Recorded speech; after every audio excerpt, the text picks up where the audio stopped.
नमस्कार, बिहार झारखंड देख रहे हैं आप। आपके साथ मैं हूं संतोष गंगवार। बुलेटिन की शुरुआत करेंगे। बिहार में स्मार्ट सिटी परियोजनाओं को लेकर एक सेमिनार का आयोजन किया गया।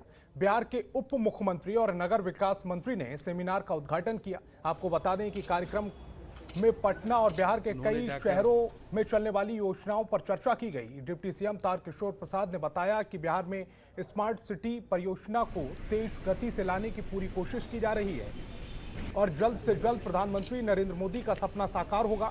वहीं दूसरी ओर मधुबनी नरसंहार मामले में तेजस्वी यादव द्वारा लगाए गए आरोपों को खारिज करते हुए डिप्टी सीएम बोले, हमारी इस पूरी घटना पर मुख्यमंत्री नीतीश कुमार से बातचीत हो रही है। इसमें प्रशासन अपना काम कर रहा है और जल्द ही अपराधियों को सजा दिलाई जाएगी।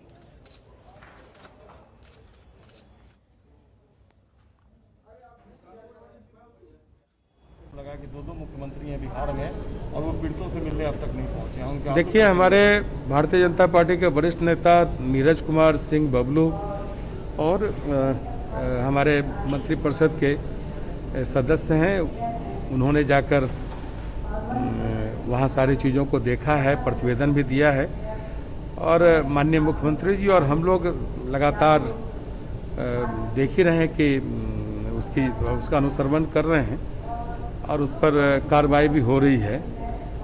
तेजस्वी जी तो चलिए प्रतिपक्ष के नेता हैं, वो अपनी बात अपने ढंग से कहते हैं, लेकिन हमारी सरकार जो बिहार के लोगों के प्रति हमारी जो प्रतिबद्धता है, उन सारे चीज़ों का ध्यान रखकर जो भी कार्रवाई है सरकार स्तर पर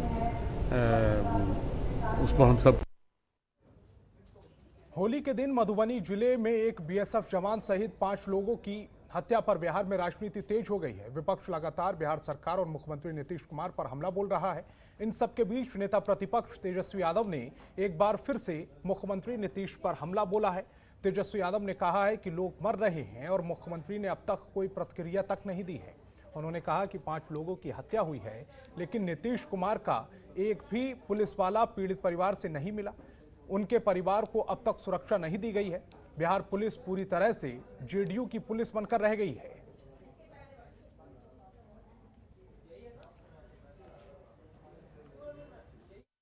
मधुबनी में खून की होली खेली गई, नरसंहार हुआ, जहां कई लोगों की हत्या कर दी गई।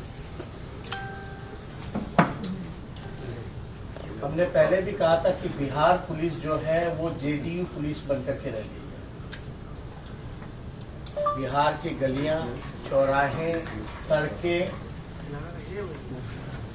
डेली वहां बिहार में सैकड़ों हत्याएं और अपराधियों का तांडव देखने को मिल रहा है। चाहे नरसंहार का मामला हो, चाहे जहरीली शराब से मारे जा रहे लोग हों, चाहे हत्याएं हों, प्रतिदिन लोग जो हैं वो मर रहे हैं। मधुबनी नरसंहार मामले का मास्टरमाइंड प्रवीण झा और उसके 5 साथियों को गिरफ्तार कर लिया गया है। आपको बता दें कि गिरफ्तारी होते ही नेताओं के बीच इसका क्रेडिट लेने की होड़ लग गई। मंत्री नीरज कुमार बबलू ने गिरफ्तारी पर खुशी जताते हुए कहा कि हम सब की मेहनत और दबाव के कारण ही प्रवीण झा की गिरफ्तारी हुई है। वहीं तेजस्वी यादव ने बीजेपी विधायक विनोद नारायण झा पर प्रवीण झा के साथ करीबी होने के आरोप लगाए हैं।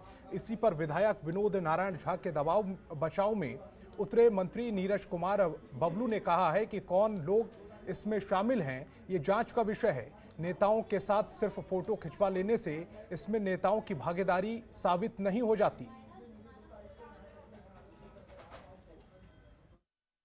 बात नहीं है, बात ये है कि मामला काफ़ी गंभीर था, बड़ी घटना घटित थी।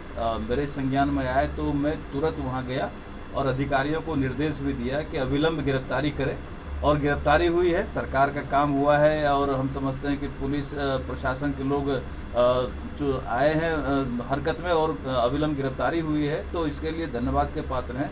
माननीय मुख्यमंत्री जी भी इसको तुरंत संज्ञान में लिए, तुरंत निर्देश गया, डीजीपी को निर्देश गया, कई बार बताया गया, डिप्टी सीएम साहब भी, हमारे प्रदेश अध्यक्ष भी, सबों ने इस घटना को पूरे सीरियसली लिया और सबों ने निर्देश दिया डीजी को कि अविलंब गिरफ्तारी होनी चाहिए। अब स्पीडी ट्रायल चला करके और इस पर सजा कराया जाएगा, जो लोग दोषी हैं उसको सजा होगा और बाकी रहा जाने आने का, पक्ष के लोग विपक्ष के लोग सब अपना काम करते हैं। घटना घटती तो सब लोग जाते हैं, अपने अपने तरफ से सब लोग अपनी बात रखते हैं। इसमें हमें कुछ नहीं कहना है, हमें सरकार की तरफ से कहना है कि सरकार का काम हो रहा है, प्रशासन मुस्तैदी से अपना काम कर रही है और बचे खुचे अपराधी भी गिरफ्तार हों। बिहार में होने वाले पंचायत चुनाव की सरगर्मी तेज होती जा रही है। वहीं तमाम उम्मीदवार अपनी अपनी जीत का दावा भी कर रहे हैं। बताते चलें कि बगहा के ग्राम पंचायत चखनी रजबतिया की विकास की नई गाथा लिख रहा है। यहाँ के मुखिया गांव के हर तरह के विकास का दावा कर रहे हैं। इसी कड़ी में जनतंत्र टीवी ने गांव के मुखिया और स्थानीय लोगों से बातचीत की है। क्या कुछ कहा है मुखिया ने और जनता ने, वो सुनवाते हैं आपको। नमस्कार, आप देख रहे हैं जनतंत्र टीवी के खास कार्यक्रम मुखिया जी बोली ना। इस कार्यक्रम के तहत आज हम बघावन प्रखंड के चखनी रजवटिया पंचायत में पहुंचे हुए हैं। हमारे साथ मुखिया जी भी हैं और यहाँ जनता भी है। सबसे पहले हम जनता से सवाल करेंगे कि मुखिया जरा कौन कौन सा विकास का काम किया गया है। सबसे पहले हम जनता से सवाल करेंगे। मुखिया जी कौन सा काम कैले बनी? बहुत कुछ कैले बनी। स्कूल हुआ बनैले बनी, मेरा में घर अपन पैसा से, अपन पैसा से मकान बनवा देनी, स्कूल रोड बनवा देनी। हाँ, यहाँ के बहुत कुछ ऐसा मुखिया सोचे के पड़ी। हाँ, वृद्धा पेंशन वो मिलेला? हाँ, मिलेला। मुखिया जी कौन सा काम किए हैं? सरकार कैले बनी, रोड लाइट सब बनवाए बनी, सब गली गली में है तो सब राशन सरोवर मिलेला? हाँ, सब मिलेला। मुखिया जी कौन सा काम किए हैं? बहुत काम किए हैं। रुपया बंटवाया 6,000, नल जल बनवाया है, आंगनबाड़ी भगवा, कुल रोड बनवाए, स्कूल को जमीन जगह स्कूल बनवा दे बनी। बहुत ऐसा काम किया। शिक्षा के क्षेत्र में क्या काम किए हैं? स्कूल के मैंने जमीन के जगह स्कूल बनवा दे बनी। सब लेकिन के पढ़े लोग सब अथी करा। मुखिया जी कौन सा काम किए हैं? मुखिया जी तो वो काम किए जो आज तक मुखिया लोग 3 चुनाव में जो नहीं कर पाए वो किए। ये जब भी बाढ़ पीड़ित से सभी लोग परेशान थे, गांव जो गंग बहार में चला गया, उस वक्त अपने भूमि को दे करके पूरे गांव की इकट्ठा करके बसा दिए। और पहले पूर्व मुखिया लोग जो थे, पहले का भूतपूर्व मुखिया लोग, वो गांव जो कटा, उसके बाद मेला जो सरकारी ज़मीन है उसमें जो खड़ा हो रहा था, उस जमीन घर को तम्बू को गिरा दिए लोग कि नहीं रहेगा यहाँ।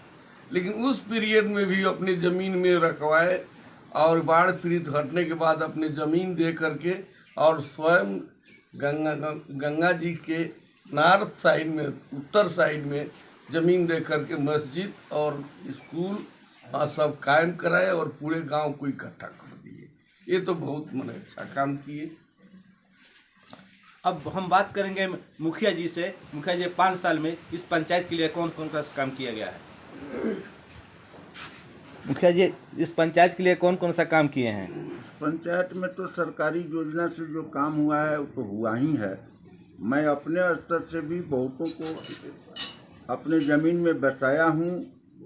स्कूल कट गया बाढ़ के चलते, जिसको हम अपने ज़मीन देकर उस पर स्कूल बनवाए हैं और वहाँ स्कूल चल रहा है। गांव के लोग जो इधर उधर भटकते थे, उन लोगों को ज़मीन देकर हम घर बनवाए। मस्जिद धर्म की जहाँ तक बात है, वहाँ मुसलमान लोग ज़्यादा बसे हुए हैं, उसके लिए हम मस्जिद भी बनवाए हैं अपने ज़मीन में और सारे लोगों को इकट्ठा किए हैं। दूसरी बात, सरकार की जहाँ तक बात है, एक बार हमारे रीजन में 1917 में बाढ़ आया था। जितने बाढ़ प्रभावित लोग हैं, सरकारी योजना के तहत 1523 आदमी को सरकार वाला लाभ हमने दिलवाया। और दूसरी बात है सड़क की, तो हर कुछ विवादित वार्ड के चलते जिसमें सड़क हम नहीं बनवा सके हैं, आगे वो भी बनवाएंगे विवाद को निपटाते हुए।